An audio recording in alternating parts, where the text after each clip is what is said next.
handsome. You're getting some sun.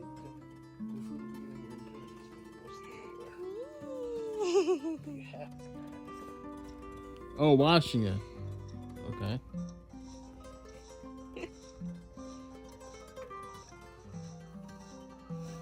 I believe in you, Pookie. Oh, Use those Latino jeans. I'm trying. Oh my God, dude, please. I'm trying again. His biggest op is cooking, Mama. Bro, how? I can't measure my rice. Okay, that line right here. That's it. How? Yeah. Give it. I need it for posterity just in case I die.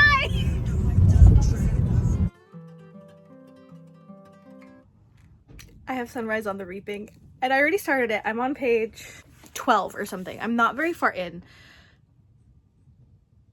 I started it at my friend's house because she was still working. She works from home.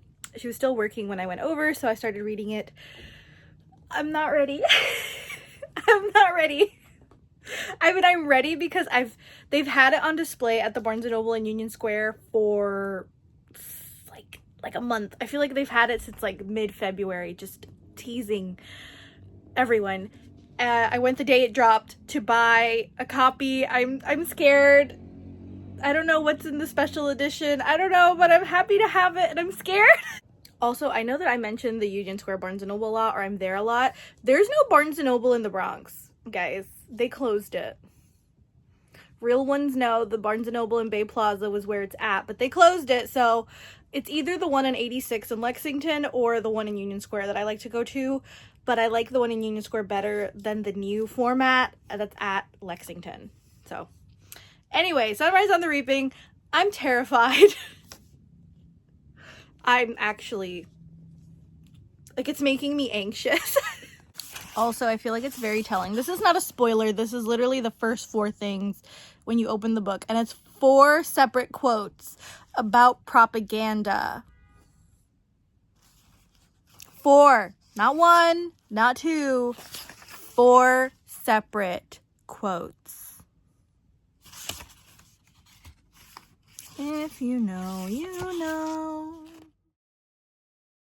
I did my makeup to take a break from reading Sunrise on the Reaping because I'm not ready. I know this is gonna go way different than what we heard from Katniss's point of view. I already know that because the 4 things that you see when you open the book are all about propaganda and how that impacts everything. Very astute quotes for a time like this. But yeah, I'm not ready. Horrible things have already happened. I actually had to shut the book midway through because I was gonna cry and my dad's gonna be like, what are you doing? I'm not ready. I'm not ready. So, more Sunrise on the Reaping reading will continue later. I thought I wasn't gonna cry. I definitely am not gonna make it through this book without crying. I'm on page 298 of Sunrise on the Reaping. I'm not faring well, so I'm gonna stop here because it's 3 in the morning and I need to go to bed. And I was already feeling sad for personal reasons, and this is not helping. I don't remember if I cried this much during the first Hunger Games books. Yeah, I'll report back when I'm done.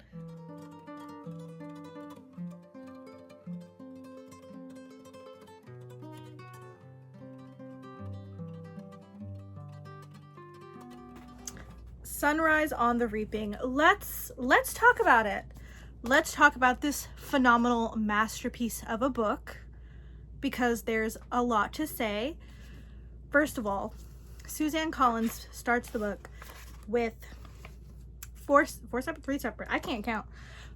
separate quotes on propaganda and government. I might have read them to you before, But I'm going to read you my favorite one again. Nothing appears more surprising to those who consider human affairs with a philosophical eye than the easiness with which many are governed by the few, and the implicit submission with which men resign their own sentiments and passions to those of their rulers. When we inquire by what means this wonder is effected, we shall find that, as force is always on the side of the governed, the governors have nothing to support them but opinion. It is therefore on opinion only that government is founded, and this maxim extends to the most despotic and most military governments, as well as the most free and most popular. Now, we all know Miss Suzanne Collins only writes when she has something to say. And there's a lot to be said. Look around. I mean, I got an anti-fascism poster the last time I went out my house. There are anti-fascism protests going on in New York right now. So, back to Sunrise on the Reaping. I think this book is a wonderful example of propaganda and how it works. Obviously, we know that the revolution does happen, but it does not happen here. It happens 25 odd years later.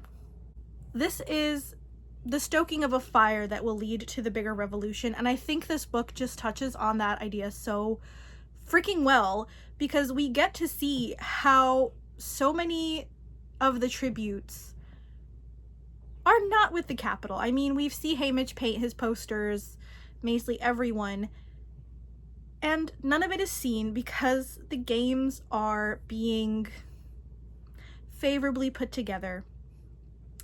Footage is not being shown, and I think, in my opinion, that's one of the reasons that the Hunger Games, the other series, like the main series, why Katniss is able to pull off what she is. The game makers in this book are creating propaganda. That is their main goal. They want people to swallow the pill that they're giving. In the Hunger Games, Seneca Crane is making reality TV, I would argue. He's making reality TV, and in his desire to make it as gripping and juicy, he doesn't cut out the things that would have gotten cut in this book. I also think this book really brings out a really interesting fact, which is something I've always felt that this was a truth to me. I've never seen anyone else talk about it, but Plutarch Heavensbee. In this book, you get to see that his ancestral home has a massive library. Now, we know that in this world, books don't really exist. The Covey have some books, very few, and they're very prized. Plutarch has an entire library of books that survived the dark days when other people were burning them for fire, whatever. The only reason that Plutarch is ready to fight against the Capitol is because he has empathy. He's able to see past what has been put in front of him, and I'd argue it's because he reads. Because reading helps build your empathy for other people. Not to mention the countless other things that might be in this library that prove to him that this is not worth it. It never is. So I just think that's a great fact, and when people want to argue that reading, especially reading fiction, has no benefit, I feel like that's what I want to shout at the top of my lungs. Reading fiction helps build empathy. Reading fiction, reading this, helps you learn in ways that are so profound, and that's of course why books get attacked by totalitarian governments like the one that we're currently kind of falling under. Libraries are being defunded in front of our eyes. Plutarch is an example of what happens when people read. He is trying to work towards that revolution. Unfortunately, Haymitch is not that revolution. Haymitch is not able to bring down the government as he so hopes, but he is a spark, because there's a beautiful quote in here. I can't remember off the top of my head, but it basically talks about how even if you're not the one to make the revolution, is it not kind of like our job to get it in motion? let me get my phone. Hold on. Go. I found it. It says, "You are capable of imagining a different future. And maybe it won't be realized today. Maybe not in our lifetime. Maybe it will take generations. We're all part of a continuum. Does that make it pointless?" That quote hit me so hard because I feel like it's very easy to feel hopeless in situations like this, in situations that we are now, that we can't do anything. But it's kind of our job. And as we see, Haymitch goes with it. Even though, you know, in the end it costs him everything. I cried so much during this book. I could not handle it. I don't know. I feel like this was far more graphic than the other Hunger Games books. I haven't read The Ballad of Songbirds and Snakes, but I did read the main Hunger Games series, and maybe my memory does not serve me quite as well as I think, but this book felt no frills, kind of look at what's being done to these children, right? Because these are children, even though in my brain I kept imagining Haymitch's older actor, Woody Harrelson. My brain just kept putting his head on a young man's body, but regardless of my poor imagination, these are children. Ampert, Beetie's son, is described as like small and scrawny, and his voice hasn't even really dropped. He's like a prepubescent little boy. And you're sending these children out to kill each other in the name of your sick game of revenge. Obviously, very, very pained by everything that happens in this book. And I thought I was done being surprised. But no. Lenore Dove, like, I knew Lenore Dove had to die. I knew it was going to happen, right? Because we know that Haymitch's life gets destroyed after his games. But I didn't think it was going to be accidentally at Haymitch's own hands with those stupid gumdrops. I don't even want to look at a gumdrop. But yeah, that's my rant on Sunrise on the Reaping. Clearly, I have an abundance to say on it.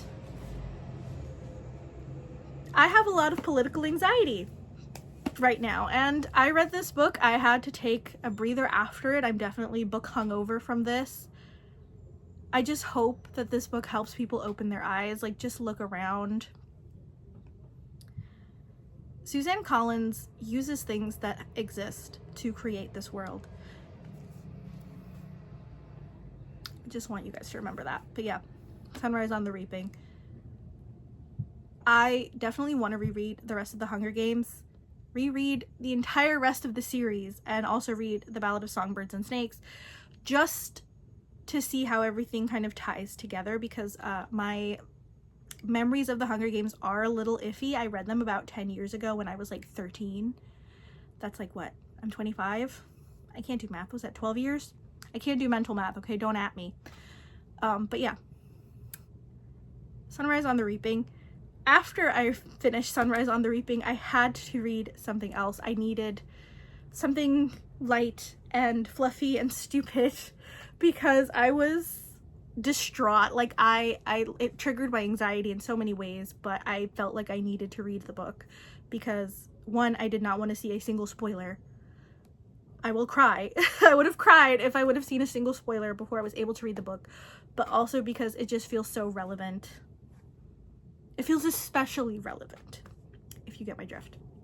So, after Sunrise on the Reaping, I pivoted and ended up reading The Dragon's Bride by Katee Robert. So yeah, so we go from political dystopian literature to double dick wielding dragons. The duality of man. The duality of Amanda. That's what I read right after the Hunger Games. I actually didn't read it. I listened to the audiobook, which was an experience.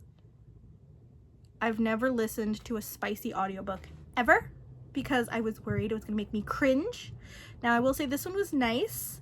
However, I wasn't in love with the dual narrator. I know we joke, like there's lots of jokes about when female narrators do their man voice and when male narrators do their lady voice.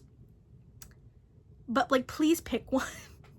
I guess I just didn't quite like the voice that they picked for the male narrator. I feel like it didn't fit. But it wasn't bad. Like, he's not a bad narrator or anything. It's just, it was kind of irking me. But it was an experience listening to smut. It was hilarious as well. It was definitely very lighthearted kind of read for me. Even though the book does touch on some very interesting, like, kind of harder notes, which I liked. I really liked the way it was handled. No spoilers for that one. But, except, you know, the double dick wielding. Because who needs, one is not enough. Clearly 2 is the answer. So yeah, that was, yeah, I read that.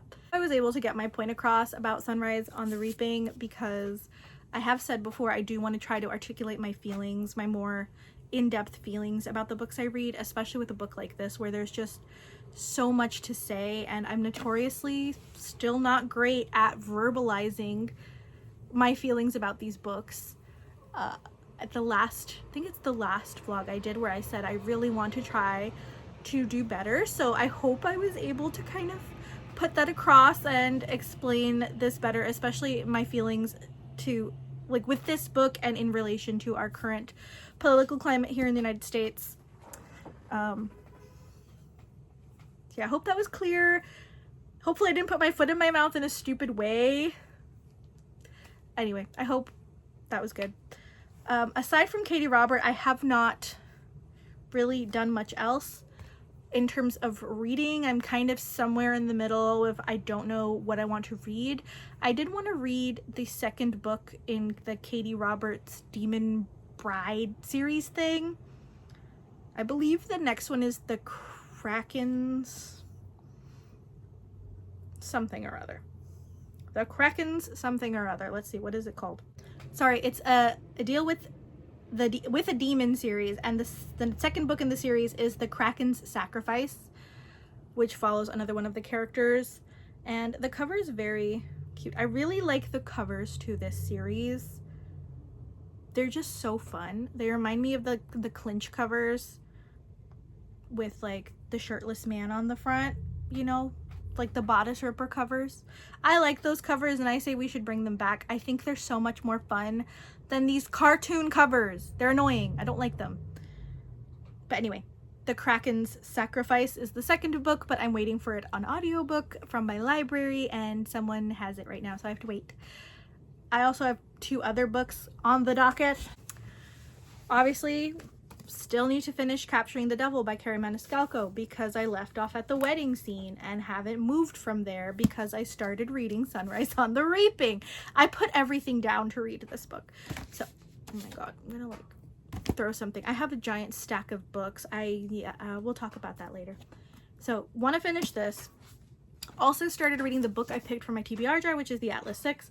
I'm literally like 22 pages in. That's it. I did not get very far at all, but I was enjoying those 22 pages. I liked them. So, ooh, very matchy covers. Very cute, very gold. So I do want to read that, but I also kind of want to pick up something else. I don't know what though, because there's 7 million things on my desk. I also kind of want to reread Twilight. I bought the entire series. I read them when I was 12, and I was like, oh, I want to read them again. I love teenage girl books, okay? They're fun. I feel like Twilight did have an impact on YA. It might not be the best written YA book in the world, but I do think that it kind of helped launch YA into, like, popularity. Debate me in the comments if you want. I'm not saying Stephanie Meyer is a great author. She's problematic. We all know her misrepresentation of the indigenous tribe is very problematic. But I think those books have their sort of merit in the way that they, I feel like, bought YA. Same with The Hunger Games. I was gonna say Divergent, but Divergent is like the sellout version of dystopia, so we're not even gonna go there. But anyway, that's the update for now. I also got this really cool new shirt from my mom. Do you want to see? Have you guys watched the Fear Street movies? The Shady Side Witches. Yeah, this is my mom's. She was going to get rid of it, and I thought it was cute, so I took it. But yes, I will update you when I actually have something else to say. But in the meantime, loves and kisses, and don't fall into a reading slump if you read Sunrise on the Reaping. It might give you a reading slump. It's very difficult to read. Not to say that The Hunger Games was easy to read. By no means was it. Even when I was 12, I was like, ugh. Right? But for some reason, this one felt especially gruesome.